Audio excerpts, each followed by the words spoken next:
Real life in a rhyme. Big up the person that swore my life and lied.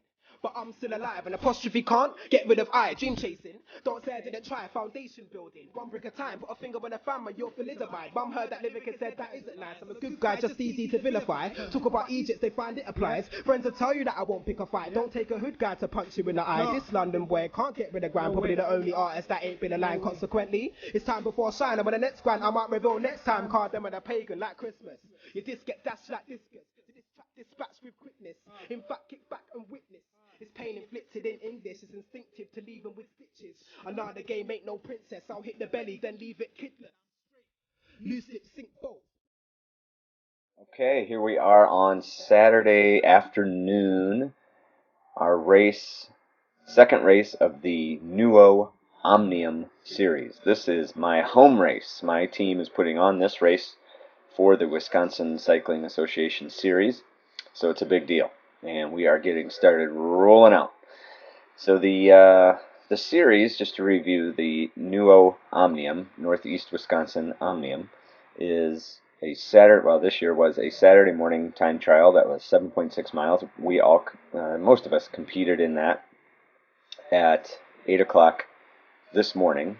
This is race day, and you are joining this race at about 6 o'clock in the evening. So plenty of time to recuperate, hydrate, all those kind of things. Well, I thought it was enough time to hydrate, but I definitely messed that up. So we are rolling out on our first lap here. This is the Masters 1, 2, 3 category, and the second of 3 races. I am competing in the Omnium category, so it is a points-based system based on how well you do across the 3 different races.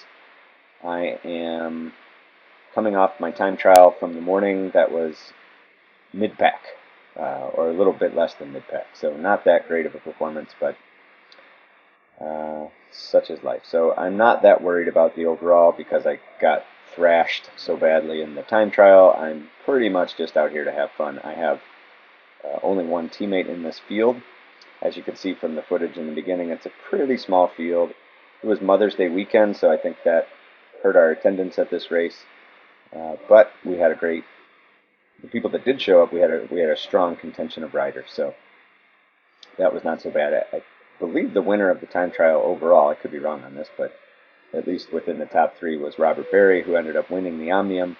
He wins today's race, and Berry so kindly provided me with footage for the second third of the race, as well as the winning sprint that was aboard his bike. So what will happen later is we will be switching cameras because my brand new Garmin that I'm not quite used to yet died about 40 minutes into this race. The reason it died, I've come to find out, is I had the Wi-Fi on the camera, and apparently that chews up battery like crazy. So, lesson learned. I also have found to turn off the Bluetooth sensor as well as the wireless, but keep the bike sensors running. That didn't seem to affect anything in my subsequent testing. So, frustrating to lose the footage on this race because I think my view of the finishing sprint was an interesting tactical breakdown. Robert's view of the sprint is him winning, so you don't see much because it's on the front of his bike, but such is life. Alright, so this is Menasha, Wisconsin, which is just about a half an hour south of Green Bay, or maybe 40 minutes south of Green Bay where the Packers play, just to give you some perspective. And it's about 15 minutes away from my house. So the beginning of this race definitely opened up with some attacks, as you just saw there. That's my teammate Johnny going on an attack. I have a teammate. There's a couple Velo cars, the black and yellow guys. They have a couple teammates. There is my friend Pete. Very, very strong rider in our area. Doesn't race a lot, but when he does, he's got a really good chance of winning. So an incredible kick on Pete. Great sprinter. I've learned a lot from Pete over the years, trying to hold his wheel as best I can. So my focus on this race was to find a significant improvement in my energy savings. So the way that my plan of action is to accomplish that is to hide like I've never hidden before. to really try to avoid the front of the peloton at all costs, to get as close as I can to a wheel and focus on the wind direction. And I believe that I ended up doing a pretty good job. This race was pretty peppy all day. It was consistently fast. We certainly get some slowdowns, but in the end, no one was able to break away. But that wasn't for lack of trying. There was definitely some attacks. Yeah. So I will say my last video did a couple things. One, it prompted a fellow racer to introduce himself to me, Brian Leatherman, so I appreciate that. Thank you, Brian. And secondly, it allowed me to make some pretty big improvements as far as things I need to be focused on when I'm racing. And a lot of that is how badly I draft, as I've witnessed from the first couple race cast videos I've done. So I appreciate that you guys watch this. And if you do get a chance while we're talking here in the beginning, if you could click the like button and if you could subscribe to the channel, that would really help me just know that other people are doing this, because it's not an easy thing to deal with all these giant video files and taking the time to do the videos, but I learn from them, so I'm more than happy to do them, and I just hope that other people are watching, because it will just make it a lot more pleasant if I know someone else out there cares about what I'm saying. So if you care what I'm saying, leave a comment such as jackrabbits or kitty cats, anything along those lines. Something random so I know you're listening. Got it? Today is Wednesday, and I'm having a beer. So after this weekend, I ended up doing a group ride on Tuesday, last night, and that was really hard. I just don't think I had recovered from the weekend as well as I need to. And I also think it was a small group, but I think the person who was leading the charge on Tuesday, Brent Williams, was not tired apparently at all. So he had a lot of energy to burn, and he's coming into his fitness really well for the summer. So good for him. He put me in the suffer house last night, that's for sure. So I took today off, and that was a good opportunity to deal with all this video stuff. So here I am dealing with all the video stuff. Alright, so we are 9 minutes into this race. This race should be about 56 minutes total, somewhere in there. If we got all the footage, we'll see. Well, I know we got the end and we got the beginning, so that's the most important thing. And our pace car for this race is that pretty cool red Corvette up the road, owned by my teammate Brett. And at first I thought, that seems like overkill, but man, when you hear that thing rev up, it was pretty fun. So it certainly made you feel like you were putting out more watts. So you see that little touch of riders there. They were just, I think, communicating, saying, you go, I go, whatever the case, whatever their preconceived teamwork notion was, and I think it got disrupted a little bit by somebody that put on an attack right then. So in any event, I'm pretty sure that's what they were communicating. So on the front of the race right now is Brian. He's got that orange jersey with a blue helmet, and Brian does an awful lot of attacks throughout the day on Saturday and Sunday, and he did the TT. He's a very strong rider, and definitely made the rest of us have a harder day than some of us wanted to, that's for sure. So I was very concerned in this race that there would be very little hope that this group would stay together, and I am more of a sprinter. I'm not a breakaway type person. I'm not a bridging gap type person. That's just not my thing. I can't do long, sustained power. I can do a short burst of a pretty good amount of watts. So if we stay together, good for me. If a couple riders go up the front, bad for me. And I really was totally convinced that was going to happen in this race. In the end, like I said before, it doesn't happen. So there were certainly 4 or 5 guys in this race that could have dictated that, forced that to happen at any time, but they just seemed to counteract each other. They didn't get, and they know who they are, but they just didn't get the teamwork together.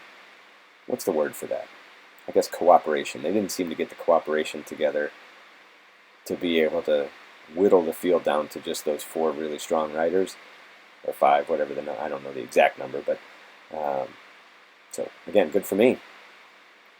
And I don't know what I would have done differently if I were, one of those riders of that caliber. I don't know that I would have tactically done much, but I don't know. I'm not one of those riders, so it's hard for me to say. So there you go. We put on a great race. Not to toot our own horn, but I'm going to toot our horn here for a minute. The Diablo Omnium, or the Diablo portion of the Omnium, is definitely the crown jewel of Northeast Wisconsin racing.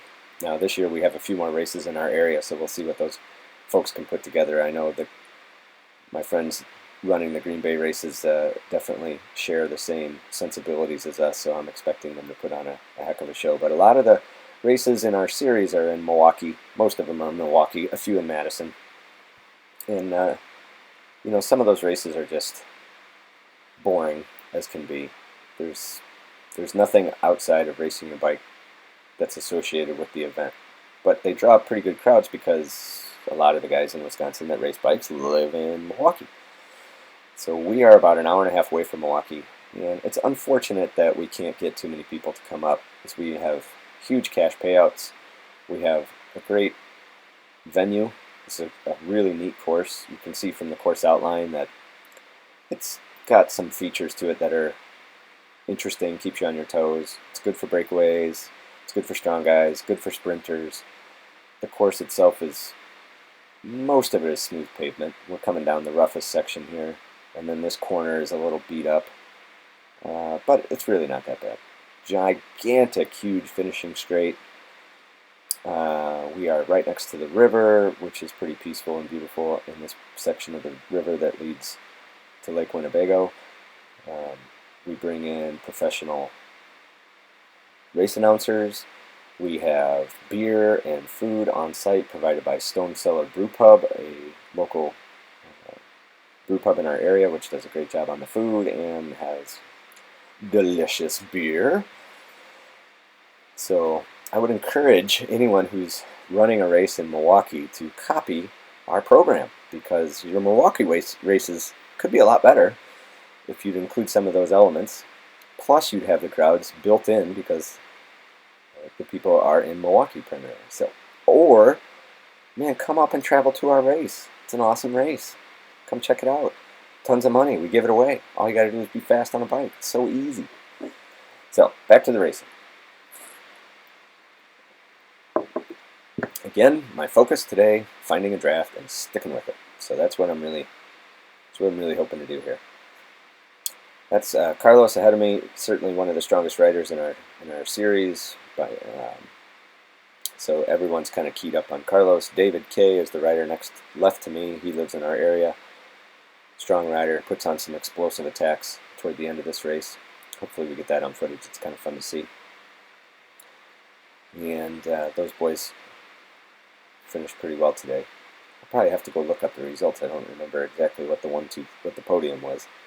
I ended up finishing 5th, so we'll see what happens in the sprint.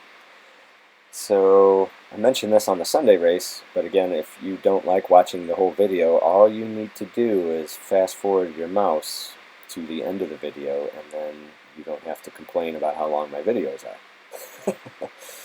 Pro tip. So that was Brian attacking there, again in the orange and the blue.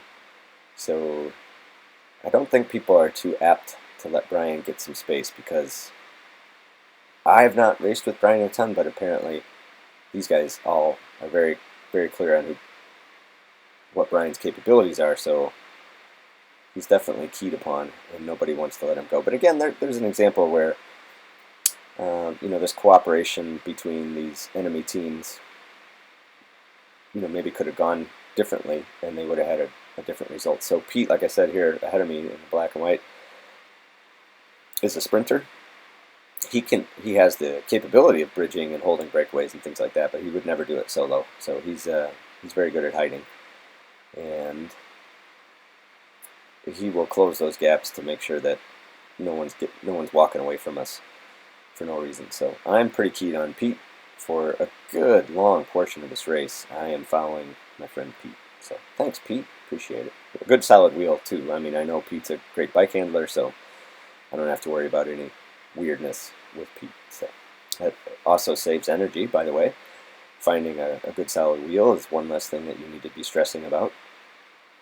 Now you'll see Pete at least has 2 water bottles. I did not carry 2 water bottles, and that proved to be a mistake for me. So about 40 minutes into this race, I had only taken a 3/4 full water bottle to save weight, I guess, whatever was going on in my pea brain. You may notice that there's virtually no elevation in this race whatsoever, so saving weight, not really a factor.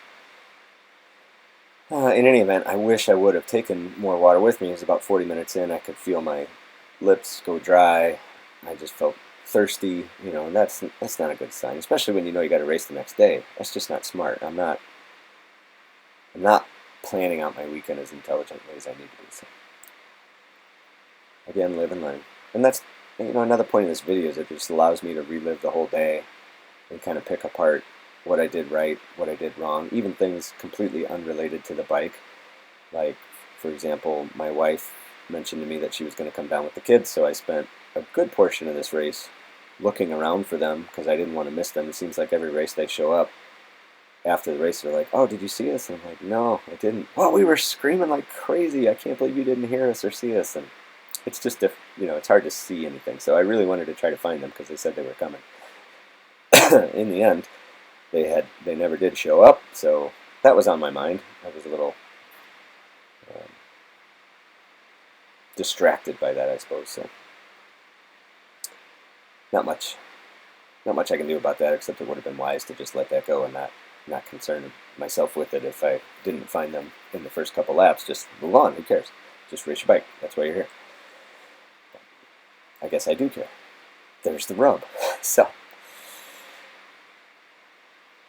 on the Garmin camera, this is my first race with the Garmin camera because my battery died, so there's things I'm not used to, but I chose the overlay as you see there. So on the left of the 3 dials is my beats per minute. As a reminder, my heart rate only goes up to about 162, 165, 170 would be out of my skin. I would have to stop and throw up if I hit 170 for sure. So just to give you some idea what that range is like.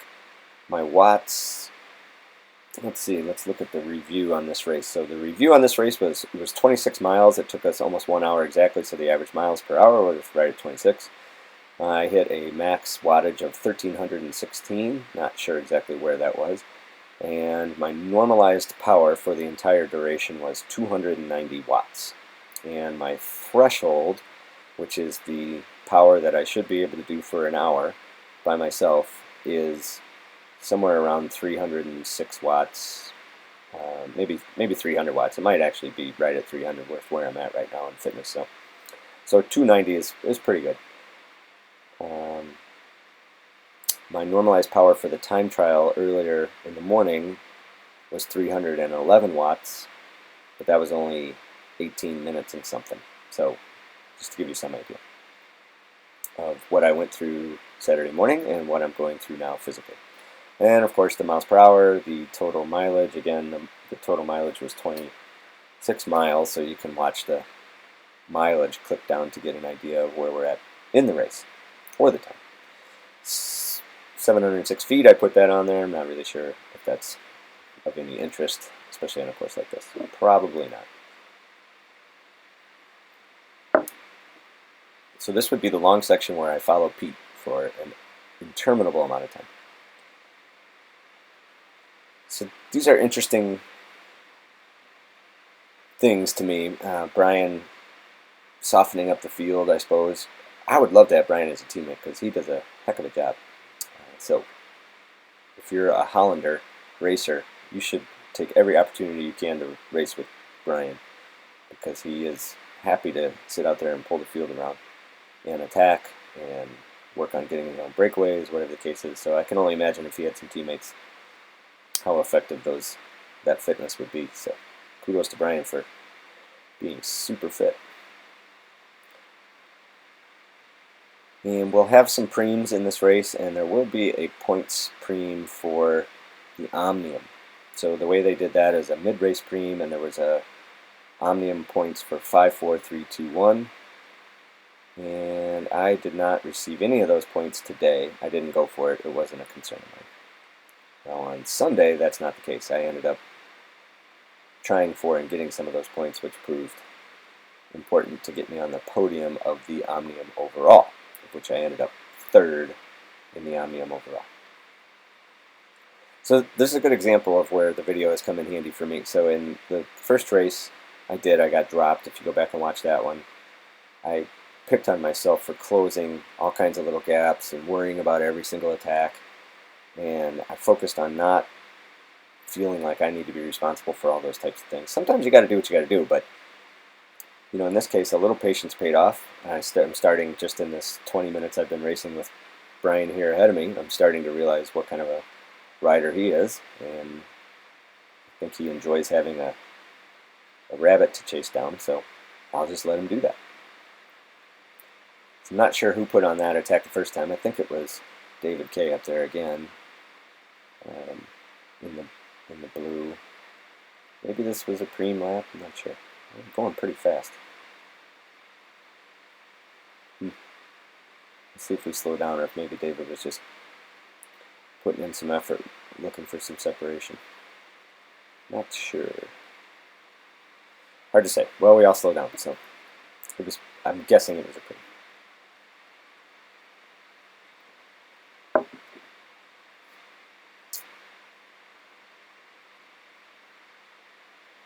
Little attack there. I'm not sure if that's my new friend Brian on VeloCause or not. I know there were a couple of VeloCause guys, so I'm not sure if that was him or not. And again, I'm just going to tuck in and let somebody else do the work. That's my plan, and it's working. I did change the zoom settings on this camera to have it appear a little less fisheye looking. Anyway, just so it doesn't look like I'm so bad at drafting. But the wind was coming from the riders right to the left. It wasn't much wind at all, but it was there. So on this side of the course, if I'm playing my games right, I will be on the left-hand side of the rider ahead of me all day long. And on the flip side, which we're about to enter after this downhill broken pavement left turn, I will probably work my way to the right-hand side of the rider. Just like that. So, my focus on getting more draft and paying attention to the wind is working.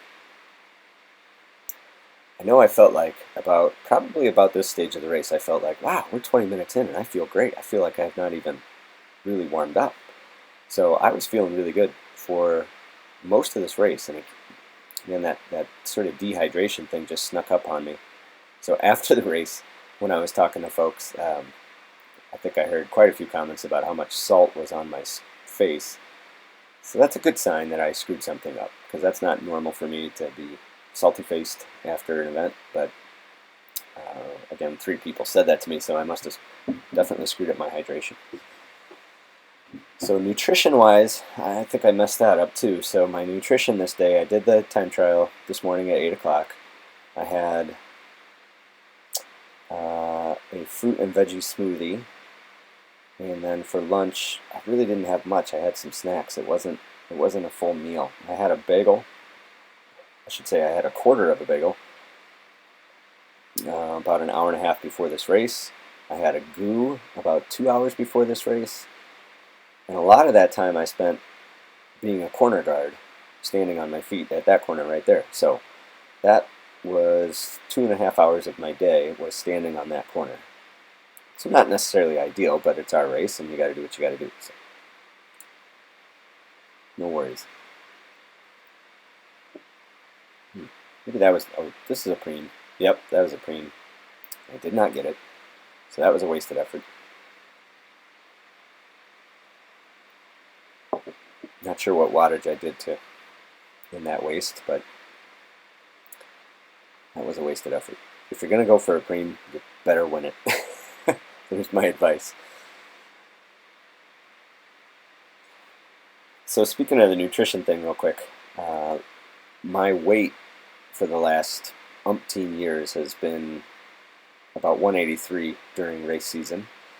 and there wasn't much I could do about that. I had a thyroid issue a couple years ago that really messed me up weight-wise and blah, blah, blah, but that's a long story. So in any event, lately, after the thyroid thing was sorted, 183 pretty much no matter what I do. Now this year, I started taking a different approach to my nutrition and started listening to another YouTuber, and his name is Durian Ryder.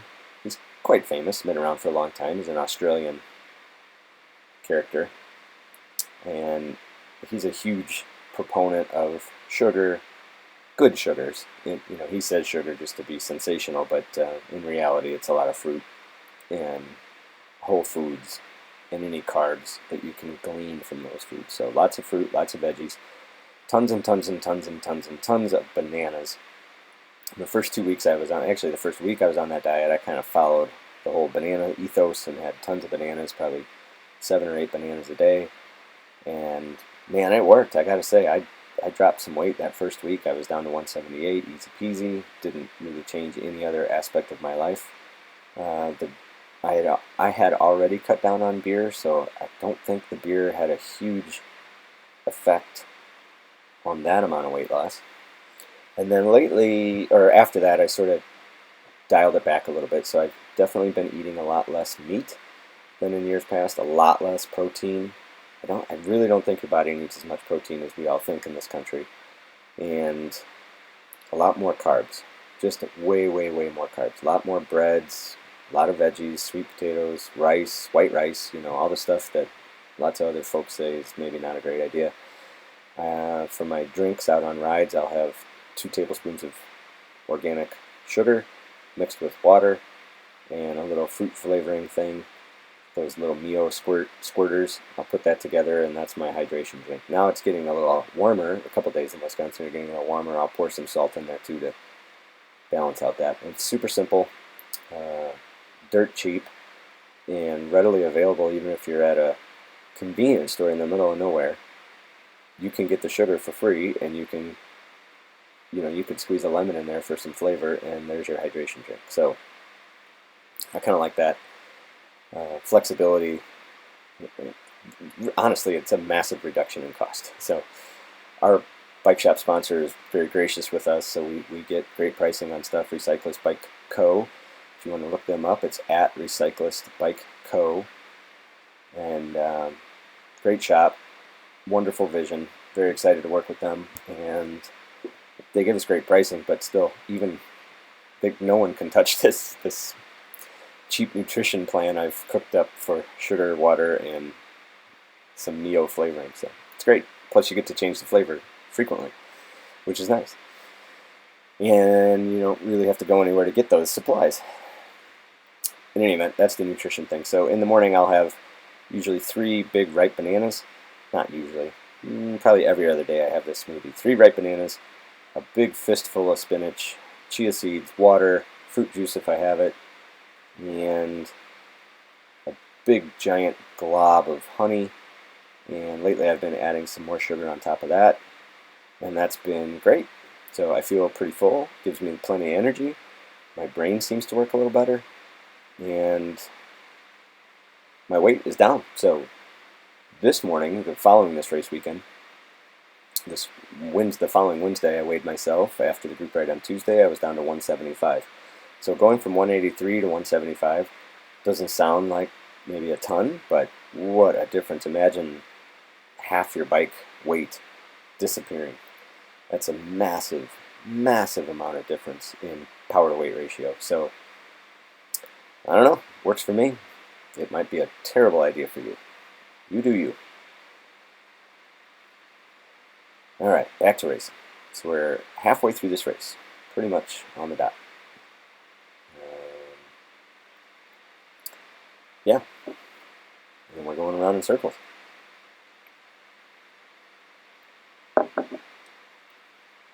And I am, again, being really disciplined on saving my energy here. Let's see if I move over to the left. Oh, a little attack, so all bets are off now. But still trying to ride that left-hand side to shelter from the wind a little bit. So it's an important amount of discipline to keep doing that lap after lap after lap, just to learn where the wind is, where the shelter is, and just keep at it. Even it gets mentally tiring to keep doing that over and over and over again. Now this, again, is a small field. There wasn't a whole lot of worry about jockeying for position, and it seemed like there was an attack or somebody willing to pull almost all day long, so it was pretty much a nice straight line of riders all day long. So that actually makes it pretty easy to find a somewhat of a consistent draft and be able to move around for it. So, all right, these are the points preems. Yep, that was it. I think. Boy, that had to be the points preem because those three riders were 1 and 2 in the Omnium, and they went for those points. And his teammate rider went up the road. I think his rationale there was to soak up points so that nobody else could get them, which is smart.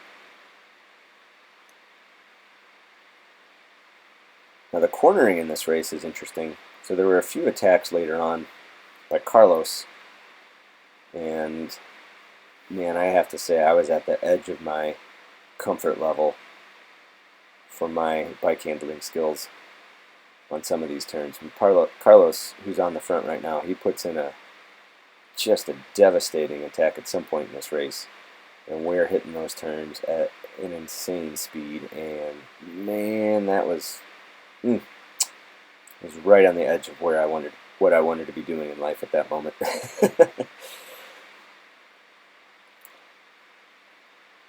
So that is and that's something that's hard to practice, right? Getting those hard turns. You can't do that in group rides. You don't really ever go to a place to practice that yourself. I used to go to parking lots here and there and work on cornering skills, and I think that paid off in the beginning when I was starting racing. I definitely think that paid off, and I took some other riders with me on those sessions, and I think that was eye-opening for them and helpful. So that cornering stuff, again, you save a lot of energy if you have some faith in your cornering ability. So it's definitely worth practicing that. And then there's always good advice. I've never done this, but there's good advice about going into a grassy field with a couple other riders and getting some amount of speed and bumping elbows, just so you get a sense of comfort of what that feels like when you do bump into another rider, that you don't have to freak out. You can ride it out. Just keep pedaling, and you'll probably end up going straight unless something terrible happens, which certainly happens in racing plenty. So crashing is part of the game, even for us old guys. True. So on Sunday we had a race. I do the commentary I've already done for Sunday, but I didn't talk much about that. But there was a crash right behind me in that race, and unfortunately my teammate Brent got banged up pretty good in that.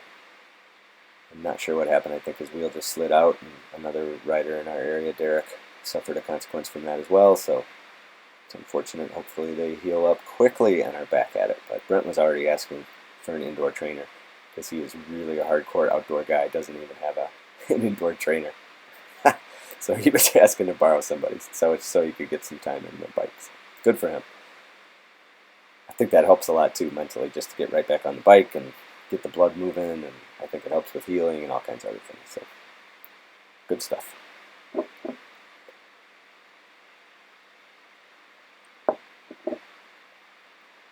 All right.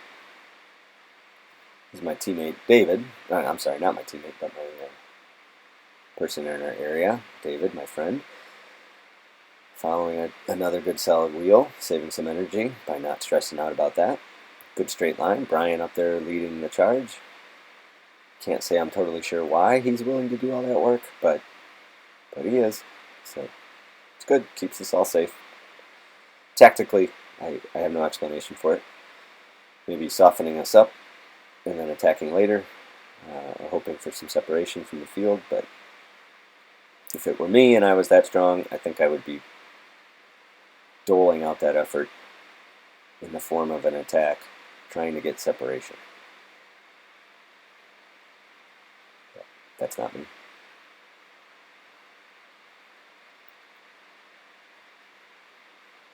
By the time this race was finished, my neck was definitely sore from trying to keep ducked and keep in the draft. So I guess that's kind of a good and a bad thing. I was really focused on staying low And we'll see when we switch cameras. Maybe you can get a sense of that. I do wear an Aero helmet, the S-Works Aero helmet, but other than that, it's pretty standard fare. I can't stand the way that helmet looks, to be honest with you. I only wear it for racing, but it's hard to deny what it does for aerodynamics. So I use it, and it's orange, so that helps. But if you see me at a race, typically I'll have orange socks, orange gloves, and an orange helmet. Today I could not find my second orange glove, so I wore black gloves. Tragic fashion mistake. Another thing to watch would be my cadence. That's another thing I've been focusing on this year. Also another tip from the other YouTuber in Australia. He's a huge proponent of having a high cadence. So that's something I definitely strive to do more so this year than I ever have in the past. I've always naturally just had a fairly high cadence, so it's not something I have to practice. But I have noticed that it keeps me a bit fresher to keep that cadence up. So I don't think there's anything bad that can come from having a high cadence. And there's definitely bad things that can come from mashing pedals. So I don't see a downside with working on the cadence. Whether or not you think Lance Armstrong used the cadence thing as his excuse to dope, I don't know. I still think it has a lot of validity to having a high cadence versus mashing pedals. So if my average cadence on this race was 100, and then I do this course again with an average cadence of 90, it'd be interesting, if you could get that power output to be similar. It'd be interesting to see what my perceived exertion was, or if I'd get dropped because I didn't have the ability to close these gaps quickly. And that's crit racing, right? That's absolutely what crit racing is it's just a constant series of sprints. And they're just little mini sprints, but it's almost every corner you gotta close a little gap, you gotta close a little gap, close a little gap. And the reason, that's why it helps to have better cornering skills, and it helps to have a high cadence, so you're not burning up your muscles every time you're closing those little gaps. And the cornering skills allow you to just stay closer so you don't have to work so hard to close that little gap. So this corner right here, there's a manhole cover right at the end of the apex there. So it was, in the beginning, we all spent a lot of time figuring out if we wanted to go outside of that or inside of that. And so there's Brian on an attack again. And see, again, if that were me attacking, I would have stayed all the way to the left gutter, so the riders have to jump across the street to try to get to my wheel. And if the riders get that wrong, you're going to get separation. Or at the very least, and when I say they get that wrong, in terms of, do they set their angle of attack to catch your wheel appropriate to the speed that you're going versus the speed that they're going? Like, that's what they called it when I played football. I'm going to go to where they're going, not where they are, right? So you plan, you try to gauge that speed where they're going to be, and you set your angle to close that distance laterally according to the speed differential. Now, if Brian had stayed way left on that, and we'll get back around there, but if Brian had stayed way left, I feel like the rider would have to get that right. That's one variable, and then they would also have to be using their own energy to catch that wheel as they're drifting across the road. And even if they're holding a draft like I am, as if Pete and everybody else would have had to move across the road, it just jumbles all that up. So it's not as consistent of a draft, and we have to spend a few extra watts to be able to maintain a position. It's my 2 cents. Again, these are my opinions. They are not facts.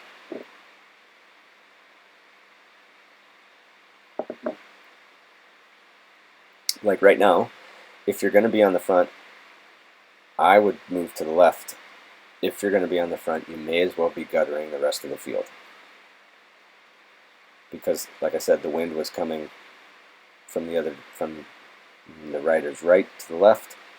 So if you're going to go up there and pull lap after lap after lap, you may as well make everybody suffer along with you. So if your theory is that you're just stronger rider than everybody else, you need to maximize that by making everybody else work hard. But if you're going to carry a draft for everybody, then it's not going to work. And again, on this side, be all the way to the right-hand side, and nobody's going to be able to move to get that draft. Right now I'm getting a good draft being on the right-hand side of Pete.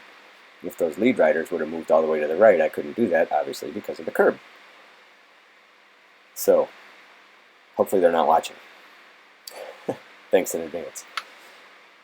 Don't start doing that. That would make it harder for me to compete. Appreciate ya.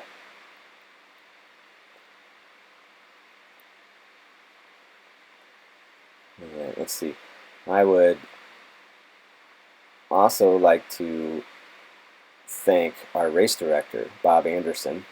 Bob is a bit of a legend in our area. He's been racing bikes forever in our area and is a member of the Diablo team and has taken up the mantle to be race director and has done a great job the last couple of years. And I know it's a lot of work, Bob, but man, we really appreciate it. And sometimes it feels thankless, especially as you're leading up to it. Everybody thanks you right after it. But this is a few days later, and I still just want to say thanks for all the work that you do. It really does matter. And it gives an opportunity for all of us to race and have a great course. And, you know, the younger guys on our team get a chance to see what crit racing is all about. So, kudos to Bob. So we are coming up on the point where my camera dies, which will be fun because I haven't actually watched Robert's footage that he sent to me. So just so you know, Robert is 2 riders ahead of me now. That is Pete ahead of me, and there's Robert in the orange and blue. He just turned his head around. He's got that yellow bike, and that's the bike that we'll be joining in a moment or two. Robert Berry likes to pull, so we'll probably see a fair amount of activity in the front. If he's not pulling, he's always in the front. That's kind of how I race too, except I don't pull. Big difference there. Never pull. Can't stand that. So that's Dan, 3 riders up, leading us right now. Dan is a newer rider in our area, so great to have him aboard. And let's see, we'll be switching cameras. I'm not sure. I probably should have looked at that ahead of time. I'm not sure if we're going to skip a few minutes in the race, and you will lose the power overlay, because I don't have that information. So apologies for that.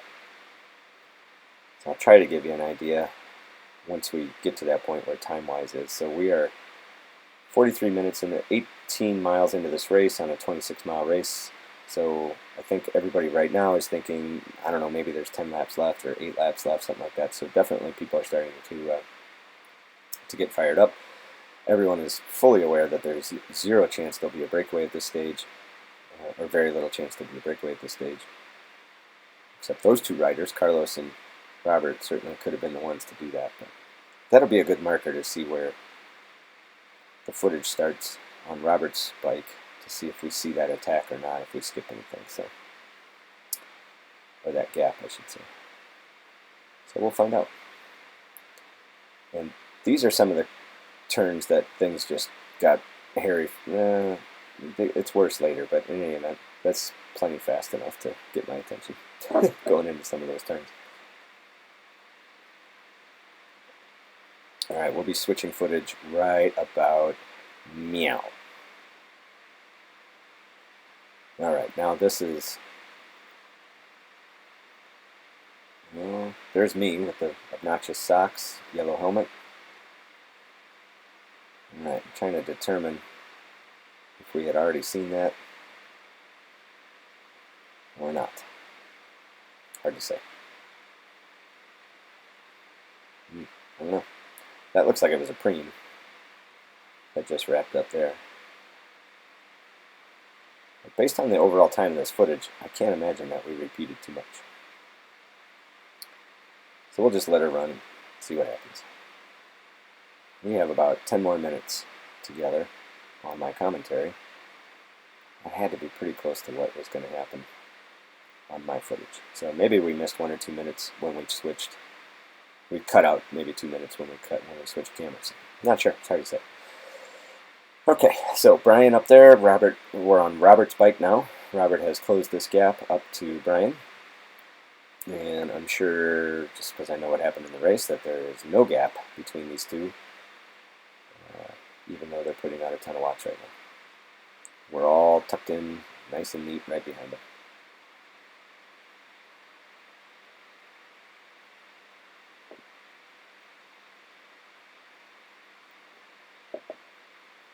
All right. You can see the shadows there. That'll be interesting to watch in the sprint. As the day goes on, those shadows crept up, so maybe you could see a rider come and give you a half second to try to catch that wheel. Those are things that you can use to your advantage when you're racing. Pay attention to those shadows. See if you can see a rider attacking. It was a pretty nice night. It was like 68 degrees, maybe maybe a little warmer. Not sure. Somewhere in that range. So not too hot, not too cold. Pretty nice day for bike racing.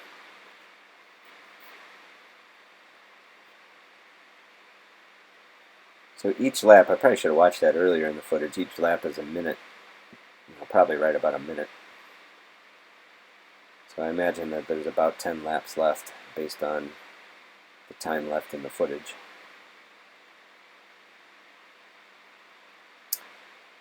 And I'm going to leave the sound on when we get to the final bit, or the final half lap. I'll turn the sound on then, because I just think the final sprints always sound better with sound. So, in any event, that'll be coming up soon.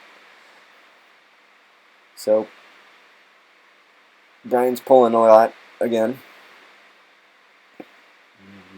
And again, I would, when we get to this section here, if I were Brian, I would move over to the right-hand side in the gutter and try to make everybody else suffer a little bit. There he does a bit. You can see Robert, whose bike we're on, lips around. Oh, there's a little attack. You saw the shadow coming, right? So there's Carlos. My teammate is locked onto that wheel. Good job, Johnny. Way to read that one. Well, this is the lap. These are the laps that were hard cornering. So Carlos is a pretty excellent bike handler. Does a lot of cyclocross racing, has a ton of experience, not afraid of these turns. He's just a fun guy to race with because he just wants to animate a race and attack, and it's I've really enjoyed racing with Carlos, so it's a good time. Now some of these turns though, like I said, I was just at the edge of my my comfort level. That first one, I guess, he backs off here, but man, that first one, oh, that pushed my limit, that's for sure. But I always kind of have this feeling like, well, if the person ahead of me did it successfully, there's no reason why I can't do it. So try to apply that mountain biking too, and it's cost me a few run-ins with trees.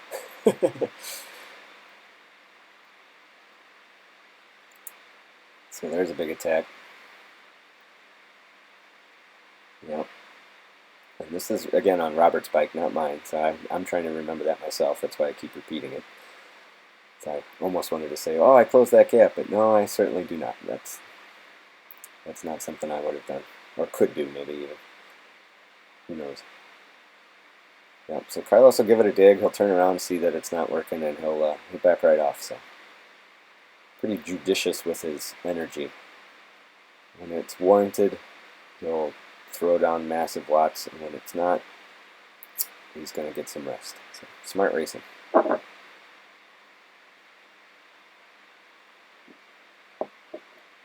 Alright, on Robert's bike again. Here we are. Like I said, Robert doesn't mind pulling, so here we are right up in front. After this race is the pro race. Now, that was a good race. So a local rider around here, Dan Teeters, and another gentleman, Eric Hill, ended up lapping the pro field. It's a small field again, but kudos to them. It's not easy to do. So that was kind of fun to watch.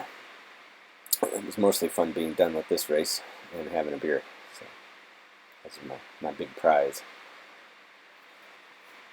So this race was tough, but there was definitely parts of this race that were not as tough as I expected them to be. So my analysis of my last lap on this race, just in case I forget to talk about this later because I'm talking about the race, but I feel like I had pretty reasonably fresh legs and body and mind going into the last two laps. And then it seems like in the last lap, when it got really hard, and those corners were really pushing my comfort level in terms of how I want to throw my bike around. I just feel like I shut off mentally, and especially going into that last corner there, actually the corner before that, I just didn't position myself. I wasn't in a bad spot. I think it was fourth wheel, maybe fifth wheel. But man, I just shut down mentally. Just did not put it together. So I definitely had an opportunity to place better than fifth, but it just didn't happen. So, and then I really wanted some redemption on that for Saturday. So I spent all night doing some visualization of having a better race and some positive thoughts and things like that to try to better that situation with my brain.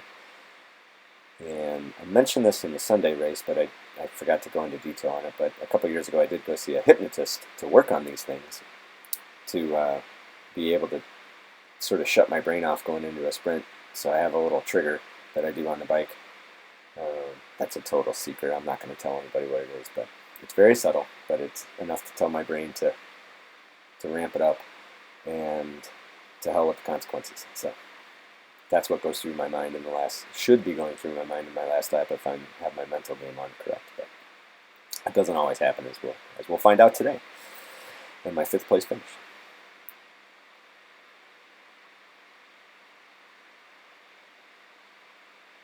So, yeah, again, Brian, again, would be maybe a little more wise to move over to the right-hand side of the road.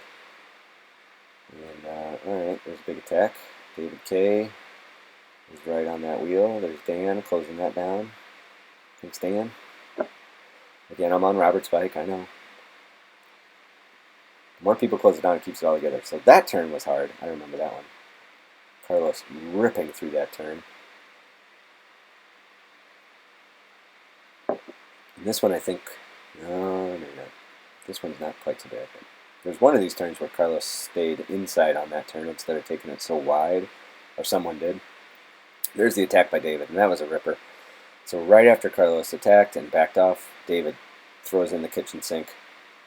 And he's pretty all in here for a minute. But everybody does manage to shut that down. And what I found interesting, so David does that attack, and then just minutes later throws on another similar attack. And David has been quiet all day long, right? And I think that's smart tactically.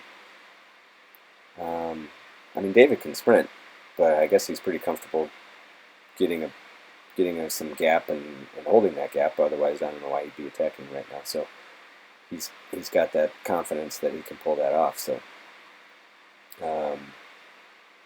which is tough confidence to get when you got Carlos and Robert Berry and a couple other guys or Brian, who's been doing the attacking and the pulling. Like, it's just hard to get away. There's David's second attack.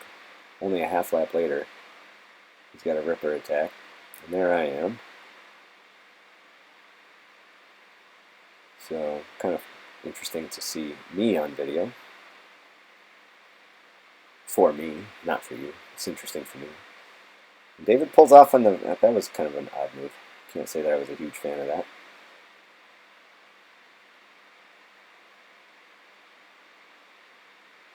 It just wasn't our racing line all day. And then to introduce that section of pavement toward the end of the race was, I don't know, not the safest thing I've ever seen. But we're fine. Alright, here we go. Getting into the grippy part. So everybody's jockeying for a wheel.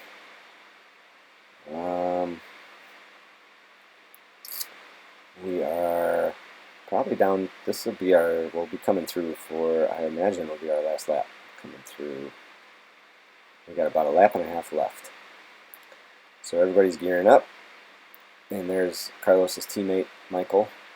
He is going to come to the front and do a pretty ripping pull here. Again, we're on Robert's bike. And Robert's going to key in on that situation. He's going to grab third wheel, which is a pretty perfect space to be. And Michael turns on the gas. So Michael knows he's got one lap to just cook the field, prevent any long-range attacks, and he will definitely do that, and try to get Carlos delivered as fresh as he can to the end of the race. So we'll see how that works out for these gentlemen. That's unfortunate we lost the overlays, but I'm sure we're going 30 miles an hour at least into these final turns. Now, I don't remember how hard this was from my perspective. I mean, it looks like we're going fast enough to prevent any attacks, long-range half-lap type attacks, that's for sure. But we'll see if we bunch up here. All right, Michael's done, and that's a half lap for Carlos to attack and go, and that's a big ask. Okay, so that Velocross rider kind of got cut off into the curb, which is unfortunate for Carlos because I believe that was Brian Leatherman, and he certainly would have been forced into a position where he's sort of leading out the field, maybe not where he wanted to be, but he got blocked out on that curb, which is not anybody's fault, but that's what happened. So anyway, this is the big sprint. So Robert gets a great lead on that wheel, and with a great kick, just manages to hold it. And I believe it was Robert won, as we just saw. Pete and David got second and third, maybe, not sure. Carlos got fourth, and I got fifth. So that was the race.